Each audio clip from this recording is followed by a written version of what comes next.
If you're looking for a specific field for your future, or you're searching for the right job, if you don't want to continue your studies because you don't know what to do, or even if you have money but you don't know how to invest it, what you're feeling is that the realization that you need to have a goal that you're passionate about, something that makes you wake up early every day to work toward achieving it. And that's what you really want. So today, in this video, we'll discover together what is the goal you were created for. Today we will answer this big question. And I promise you, when you finish this video, you won't need to watch any other video about this topic. So grab your favorite drink or something to eat and enjoy the video.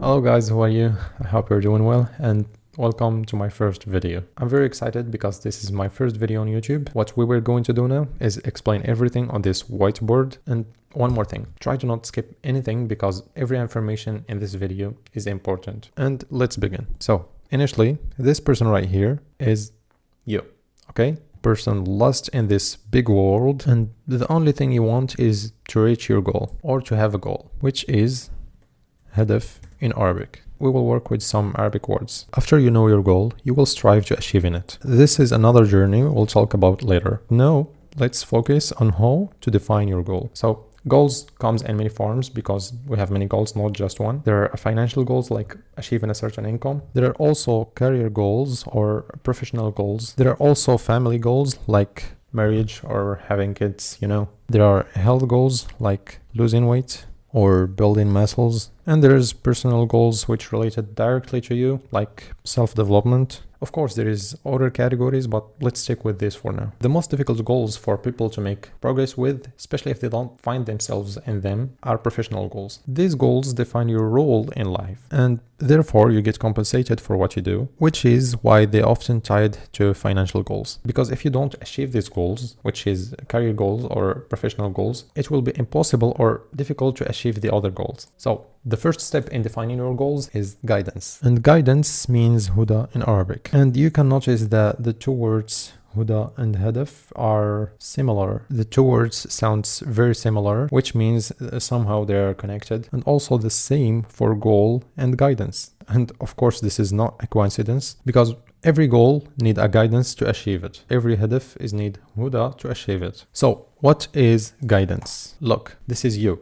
Right? In this massive world, in this big world, to find your goal, you have thousands of possibilities. Let's say millions of possibilities. And let's say that you know them all, okay? Even if that happen, you don't know which one is right for you. Maybe you'll find your goal, but you may waste a lot of time on things that won't benefit you before you find a goal. So what do you do here? You ask someone who has insight into all these possibilities and knows which one is most suitable for you. And you ask him to guide you. As Muslims, in our prayers, we ask Allah to guide us in everything at least 70 times a day. We said اهدنا الصراط المستقيم, or get us to the straight path. And this is because we believe that every one of us is lost except those whom Allah guides, because the opposites of guidance is misguidance, which is dalal. In Arabic we say dalal. Allah the God says in Hadith Qudsi, all of you are lost except for those whom I guide. كلكم ضال إلا من هديته. Each one of us since birth has a very small portion of guidance, and this is called innate guidance, which makes you learn how to speak, eat, drink, and make decisions. And in contrast, there's a large portions of misguidance. Every person has a portion of guidance and a portion of misguidance. And these portions are vary from person to person. I can represent guidance and misguidance on this circle. This is the innate guidance, which is much smaller than misguidance. And what we want is to increase the portion of guidance. How we do this? First, by believing that you are truly lost without God. And this is an acknowledgement in your mind because Allah knows what is in every heart. Secondly, you must have an internal desire for Allah to guide you. And lastly, you need to ask Allah for guidance in all your decisions before taking any step, even if it's a small one. It's as simple as that.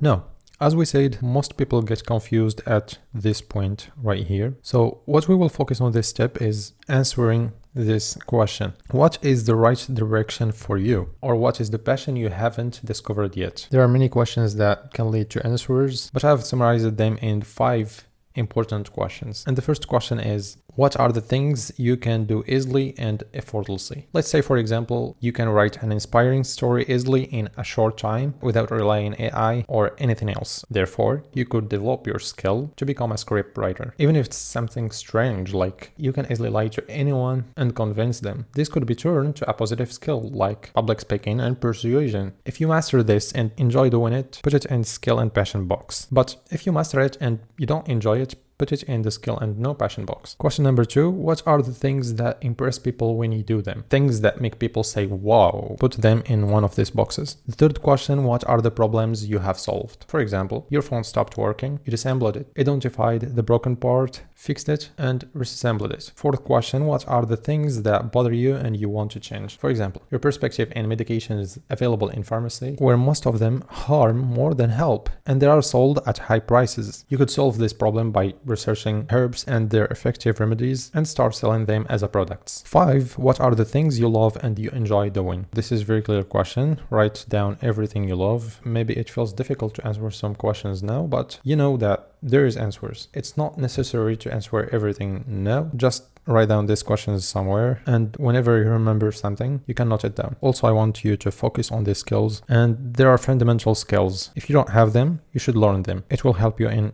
a lot of things. Among all these answers lie your skills, passion, and talent. And the difference between these three terms is that a skills is something acquired through experience. The talent is something you're born with it. Even the word موهبة in Arabic, which is talent, contains another word which is hiba. In English, we can say gift. Hiba is like a gift. It means a gift given to you without any compensation. And that explains why the talent is given to you before you're born, and you just discover it as you go through life experience. Passion is, on the other hand, is something you love and you enjoy doing. When you're passionate about something, it's often a sign that maybe it's your talent. So most likely you'll find your talent in the thing you love. This doesn't mean we neglect the other box, but you may not have discovered all aspects of your skills, or you need to combine them with another skill you love.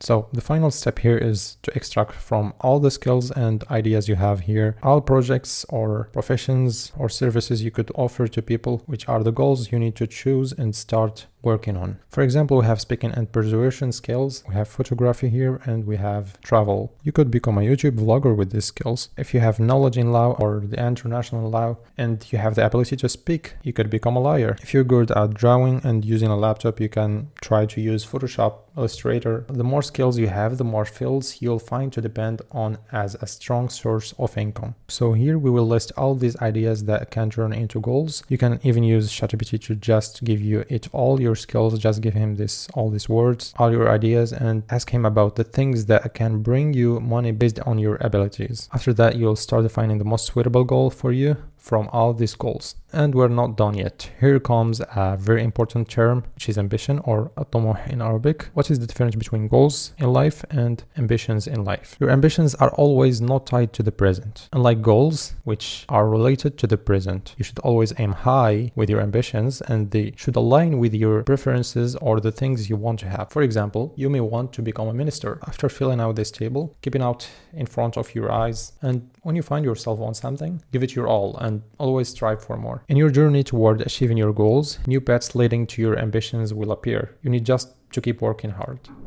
Okay, there's another goal, or let's say a higher purpose. I love to call it the ultimate goal, or the greater purpose, or the big goal, whatever. And that because there's no other goal after it. I'm gonna say something very important, and there's nothing more important, I would say, in another video. So give me your focus, please. The ultimate purpose we should all search for is the same thing we were created for, which is, if you notice that the word purpose actually split into two parts, pure and pause. Pure pause. It's like saying the perfect possession or the ideal thing we can achieve. All actions and goals, big and small, in the all life should lead to one goal. Everything we do should be aimed at reaching it. And this is actually true. And the higher purpose or goal differs from person to person. It's maybe that your higher purpose is to simply enjoy life, or maybe it's to show off your success. That's all you want, to just gain people's attention. But perhaps your goal is to pleasure your creator, the one who creates you, to worship him. This is the true purpose. This is the final purpose. This is the purpose everyone should aim for. I'm not saying that that don't enjoy life. Of course you will. What I'm saying is don't make enjoyment your ultimate goal. Make Allah your goal. And enjoyment will come your way as you walk toward Allah. Allah says in Quran, وَقُلْ اعْمَلُوا فَسَيَرَ اللَّهُ عَمَلَكُمْ وَرَسُولُهُ. And also says, وَمَا خَلَقْتُ الْجِنَّ وَالْإِنسَ إِلَّا لِيَعْبُدُونَ. Worship is not just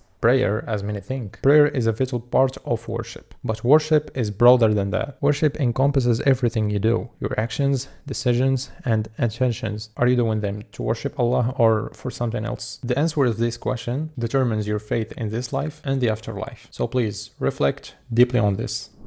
Anyway, after defining your goal, you need dedication and effort to achieve it. And we'll talk about how to make your goal a reality through sample practical steps in the next video, inshallah. The video will appear on your screen after it's uploaded. That's it for today. I hope you enjoyed the video and see you soon.